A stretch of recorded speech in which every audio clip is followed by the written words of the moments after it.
All right, guys, the other day on social media, I asked you about removing this fuel tank. Now, I said that I had my reasons, and I think that they are good reasons. But the first reason is I want to simplify the fuel system. Let me show you that.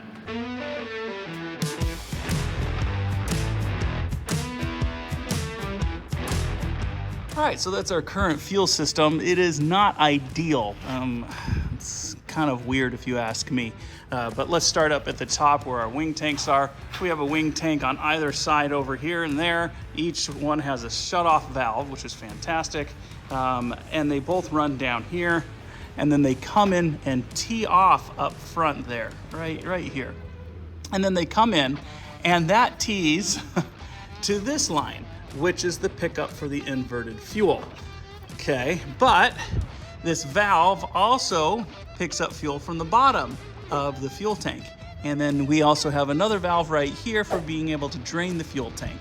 So it's a kind of, simple, but also, I don't know if this is going to be prone to failure or not over time, but I just really want to simplify the fuel system down here and get it in a better spot. So to simplify it, all I really truly want to do is bring those fuel lines that are coming down from the wing tanks and bring them straight into like right about here so that they can feed into the system properly.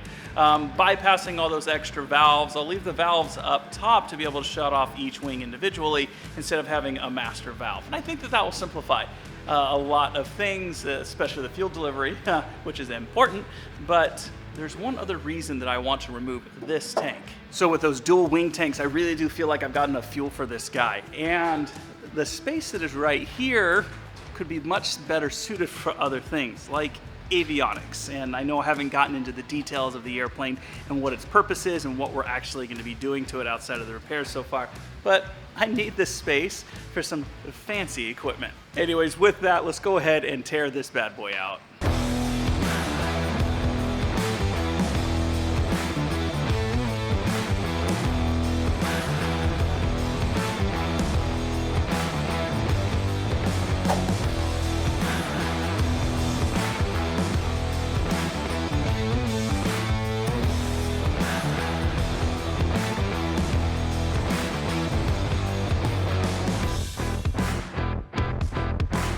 All right, so there we have it. The fuel tank has been removed, and I'm already liking what I'm seeing.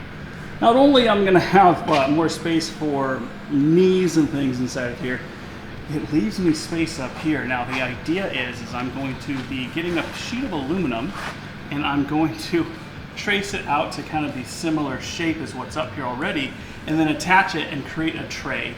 And on that tray, I'll be able to put all the avionics. Now the boot cowl, which is over there, it kind of arches up over the top of this, which will give us plenty of room right here instead of the middle to mount the things that I want to mount. Now I've been really excited and wanting to tell you guys about this, but I'm going to introduce you to the first people who got on board with the red rocket, and that is these guys, Level.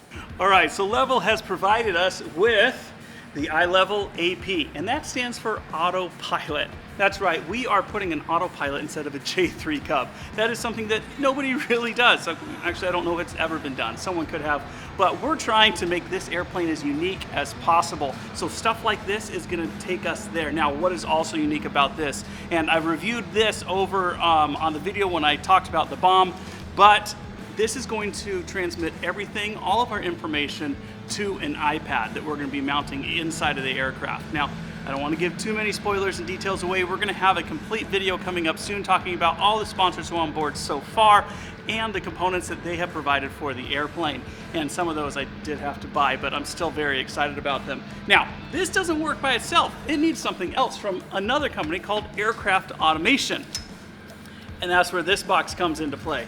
And in order to have an autopilot, you have to have something that controls your surfaces. So what they have created are these trim tabs. And these trim tabs attach to the aileron and to the elevator and are able to control everything that I need to have an autopilot system built into the airplane. Not only that, there's another part to this. We also have the Autopilot Super Eco, and this is a control head unit for the autopilot system. Now, I can control the autopilot system through the iPad, or I can do it through this, but the cool part about this guy right here is It's also a backup artificial horizon, airspeed, all the things that you would need to be able to fly the plane should all other functions inside the aircraft fail, like the iPad. So great backup device, an autopilot device. I mean, these avionics here are gonna be probably the coolest avionics that have ever gone into a J3 Cub.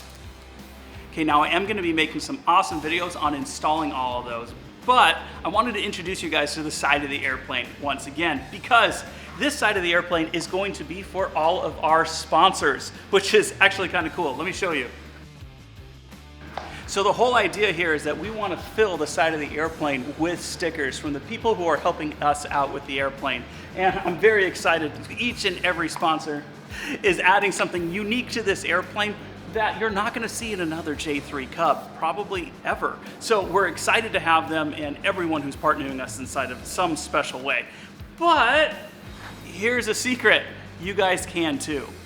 So I'm gonna be saving some space right here for you guys. My subscribers, my contributors, my viewers, you guys are the reason that I'm able to do this awesome project and why I'm doing this awesome project. Also, we wanna continue to inspire new pilots and help them along the way. That's what all of this is about. So if you wanna get your name here on the airplane, check out our crowdfunding page where you'll see all the options, including the one to be able to do that. But every contribution that you guys make there helps the channel continue to grow and make this an even awesomer, well, epicer, or just a crazy airplane. Anyways, that's it for this one. I really just wanted to show you guys that and get this fuel tank removed, which was a much easier process than I thought it was gonna be.